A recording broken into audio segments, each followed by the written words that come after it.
Muy buenos días. Muchas gracias por estar con nosotros en el estudio de la lección. Quiero recordarte que durante este trimestre estamos estudiando este tema muy importante, el cual lleva por título Tesoros de la Verdad, parte 1, razonando con nuestro Creador.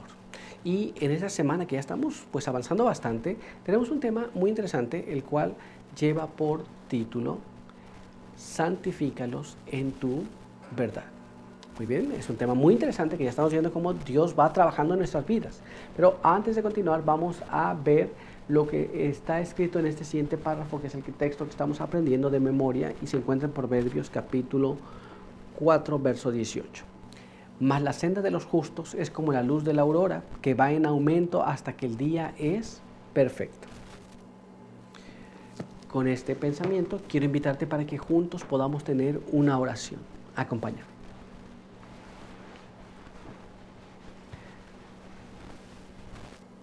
Padre eterno que está en los cielos, santificado sea su nombre. En esta hora queremos agradecer por permitirnos la vida y la salud. Queremos pedir que su bendición pueda acompañarnos en el estudio de su palabra. Y queremos agradecer porque a través de este medio nos permite compartir el estudio de la lección a todos aquellos que están con nosotros, a aquellos que nos ven. Queremos pedir ahora su buen espíritu para que nos pueda guiar y nos pueda enseñar las cosas que hemos de saber para el día de hoy. Pedimos todo esto en el nombre de Jesús. Amén. Muy bien, pues vamos a continuar con el estudio para el día de hoy. Y el día de hoy tenemos un apartado que lleva por título Poder a través de la palabra de Dios. Y nuestra primera pregunta nos dice de esta manera: ¿cómo ilumina Dios nuestras mentes para que el crecimiento cristiano sea constante? Esto es, ¿cómo hace Dios para que en nosotros el crecimiento cristiano sea constante? Esto es, ¿qué pasa en nuestra mente? Vamos a tratar de entender esto. Hemos de crecer espiritualmente, pero ¿cómo ocurre eso? ¿Dónde ocurre el crecimiento espiritual? ¿En la parte física? No, ocurre en nuestras mentes. ¿Cómo hace Dios para hacer esto? Vamos a dejar que la palabra de Dios nos hable sobre este asunto. Así que vamos a ver lo que está escrito en este siguiente párrafo, que se encuentra en 2 Corintios, en el capítulo 4, y allí vamos a leer los versos 4 hasta el verso número 6. 2 Corintios capítulo 4, verso del 4 al verso 6. En los cuales el Dios de este siglo cegó el entendimiento de los incrédulos para que no les resplandezca la luz del Evangelio, de la gloria de Cristo, el cual es la imagen de Dios, porque no nos predicamos a nosotros mismos, sino a Jesucristo como Señor, y a nosotros como vuestros siervos por amor de Jesús. Porque Dios, que mandó que de las tinieblas resplandeciese la luz, es el que resplandeció en nuestros corazones para iluminación del conocimiento de la gloria de Dios en la faz de Jesucristo. ¿Qué es lo que hace Dios para que crezcamos espiritualmente? Bueno, hay una cosa muy interesante que está pasando. ¿Y qué pasa? ¿Qué es esa cosa interesante? Es que el Dios de este siglo cegó la mente de las personas. Y al quedar cegadas esas mentes, Dios ahora quiere que nosotros nos iluminemos en nuestra mente. ¿Nos damos cuenta? Entonces Dios nos impresiona la mente para que podamos crecer espiritualmente. Pero ¿qué más nos dice la Biblia? Vamos a dejar que la Biblia misma nos hable. Así que vamos a ver lo que está escrito ahora en este siguiente párrafo, que se encuentra en el libro de Salmos, capítulo 119, verso 5. Salmos, capítulo 119, verso número 105. Veamos lo que nos dice allí. Lámpara es a mis pies tu palabra y lumbrera a mi camino. ¿De qué manera impresiona nuestras mentes? Bueno, a través de la palabra de Dios para poder caminar por el camino correcto. Pero todavía hay más informaciones que la Biblia quiere hablarnos. Así que vamos a ver lo que está escrito ahora en este siguiente párrafo. Acompáñame a leer lo que dice aquí en el libro de Levítico, capítulo 20. Y allí vamos a leer el verso 7 y verso 8. Santificaos pues y sed santos, porque yo Jehová soy vuestro Dios. Guardad mis estatutos y ponedlos por obra, yo Jehová que os santifico. Esto es, mediante la palabra de Dios, Recuerde que el mundo está cegado porque el Dios de este siglo cegó al mundo. Ahora, mediante la palabra de Dios, nosotros somos impresionados por Dios para que nuestra mente despierta las realidades. Y una vez que despierta, entonces comienza un proceso de santificación, cuando ponemos en práctica los estatutos de Dios, los mandamientos de Dios. Pero vamos a dejar que la pluma inspirada nos explique este asunto. Así que vamos a ver lo que está escrito en este siguiente párrafo. Mira cómo dice. Esto está en Palabras de Vida del Gran Maestro en la página 268 y nos dice así.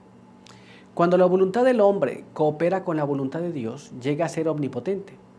Cualquier cosa que debe hacerse por orden suya puede llevarse a cabo con su fuerza.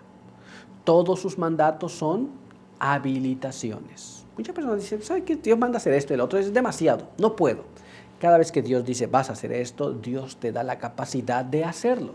Muy bien, pero vamos a ver qué más. Así que vamos a ver lo que está escrito en este siguiente párrafo. Acompáñame. A fin de conocerle, en la página 131 nos explica. La perfección del carácter se basa en lo que Cristo es para nosotros. Si dependemos constantemente de los méritos de nuestro Salvador y seguimos en sus pisadas, seremos como Él, puros e incontaminados. ¿Nos damos cuenta de esto? Nosotros hemos de mantenernos firmes en las huellas de Jesús. Y si nos mantenemos allí, seremos puros, seremos incontaminados, seremos como la vida de Jesús. Muy bien, pero vamos a ver qué más nos dice. Así que vamos a leer este siguiente párrafo. Acompáñame. A fin de conocerle, página 131 nos dice así. Nuestro Salvador no requiere lo imposible de ningún alma. No espera nada de sus discípulos que no esté dispuesto a darles gracia y fortaleza para realizar. No les pediría que fueran perfectos, si junto con su orden no les concediera toda perfección de gracia a aquellos sobre los que confiere un privilegio tan elevado y santo. Nos ha asegurado que está más dispuesto a dar el Espíritu Santo a los que lo piden que los padres a dar buenas dádivas a sus hijos. Entonces, Dios nunca te va a pedir algo imposible. Muchas personas dicen, es que eso no se puede hacer, eso es imposible. Cuando Dios te pide algo, también te da la capacidad de hacerlo. Muy bien, así que la próxima vez que Dios nos pida algo, tenemos que decir, Señor, aquí estoy. Y ahora Dios te va a dar los recursos, las formas y todo para que puedas cumplir la voluntad de Dios. No te pide algo que no puedes hacer o para lo cual Él no haya hecho provisión. Muy bien, pero vamos a continuar y vamos a ver ahora lo que nos dice nuestra siguiente pregunta. Acompáñame. ¿Cómo llamamos a este proceso de crecimiento cristiano en la verdad a través del poder de la palabra? Esto es, hoy conocemos, mañana seguimos conociendo, y vamos creciendo. ¿Cómo se llama este proceso de ir creciendo en el conocimiento de la palabra de Dios? Vamos a dejar que la Biblia nos explique ese proceso y vamos a ver cómo lo llama. Así que acompáñame a leer este siguiente párrafo que se encuentra en el libro de Juan, capítulo 1, en el verso número 14. Veamos lo que dice allí. Y aquel verbo fue hecho carne y habitó entre nosotros, y vimos su gloria como del unigénito del Padre, lleno de gracia y de verdad.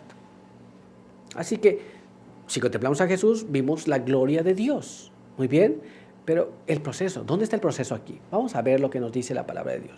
Vamos a este mismo libro de Juan, y allí vamos a leer el capítulo número 17, en el verso número 17. Veamos lo que nos dice allí. Santifícalos en tu verdad, tu palabra es verdad. La Biblia nos dice que ese proceso se llama el proceso de la santificación, el vivir de acuerdo a la voluntad de Dios, el obedecer la palabra de Dios, el proceso de santificación. Hoy conozco un poco aquí, vivimos, conoces más allá, vives más allá. Y conforme vas avanzando, te vas santificando. ¿Te das cuenta? Pero vamos a dejar que la pluma inspirada nos hable también sobre este asunto. Así que vamos a ver lo que está escrito aquí en este siguiente párrafo. Mira cómo dice. Los Hechos de los Apóstoles en la página 414 explica así. Cuando la verdad llega a ser un principio permanente en nuestra vida, el alma renace, no de simiente corruptible, sino de incorruptible, por la palabra de Dios, que vive y permanece para siempre. Este nuevo nacimiento es el resultado de haber recibido a Cristo como la palabra de Dios. Santificación, nuevo nacimiento, son cosas que tenemos que estar familiarizados con ellas. Pero cuando nosotros recibimos la palabra de Cristo y esa palabra vive en nosotros, esto es porque la practicamos, Entonces estamos en el proceso de la santificación. Pero todavía hay más. Así que vamos a ver ahora lo que dice este siguiente párrafo. Acompáñame. Cuando las verdades divinas son impresas en el corazón por el Espíritu Santo, se despiertan nuevos sentimientos y las energías hasta entonces latentes son despertadas para cooperar con Dios. Entonces, ahora ya no es apenas que sabemos, sino que queremos hacer la voluntad de Dios, queremos cooperar con Dios, pero todavía hay más. Así que vamos a ver ahora lo que está escrito aquí en este siguiente párrafo. Hechos de los Apóstoles, página 446. La santificación de la iglesia es el propósito de Dios en todo trato con su pueblo. Lo escogió desde la eternidad para que fuese santo. Dio a su Hijo para que muriese por él, a fin de que fuese santificado por medio de la obediencia a la verdad. Despojándose de todas las pequeñeces del yo, requiere de él una obra personal, una entrega individual. Muy bien, esto es, Dios quiere que seamos santificados. En todo lo que hace por la iglesia y por los individuos, Dios quiere la santificación. Abandonando todo lo que es el yo, Dios quiere que tú y yo seamos santificados. ¿Nos damos cuenta? Así que Dios quiere eso. En todo momento, ese proceso de la santificación, la muerte al yo. Pero vamos a ver qué más nos dice, así que acompáñame a leer este siguiente párrafo. Dios puede ser honrado por los que profesan creer en Él únicamente cuando se asemejan a su imagen y son dirigidos por su Espíritu. Entonces, como testigos del Salvador, pueden dar a conocer lo que ha hecho la gracia divina por ellos. Entonces, Dios es honrado cuando tú y yo nos asemejamos a Él. Y nos asemejamos a Él porque comprendemos su voluntad y hacemos su voluntad. En esa manera, entonces, podemos decir, ¿sabe qué? Dios hizo un cambio en mi vida. Dios ha cambiado mi carácter, Dios ha cambiado mis formas, mis hábitos, mis pensamientos, y entonces podemos testificar del poder de Dios en nuestras vidas. ¿Te das cuenta? Muy interesante, ¿cierto? Pero por hoy nuestro estudio ha concluido, así que quiero invitarte para que juntos tengamos una oración. Acompáñame. Padre eterno que está en los cielos, santo y bendito sea su nombre. En esta hora queremos agradecer por permitirnos la vida y la salud. Queremos pedir que su bendición nos pueda acompañar. Pedimos que nos guarde, quede con nosotros, pueda bendecirnos y ayudarnos para asemejarnos a Jesús cada día. Pedimos todo esto en el nombre de Jesús. Amén. Muy bien, pues muchas gracias por estar con nosotros. Recuerda que te esperamos aquí el día de mañana. Por hoy, que Dios te bendiga.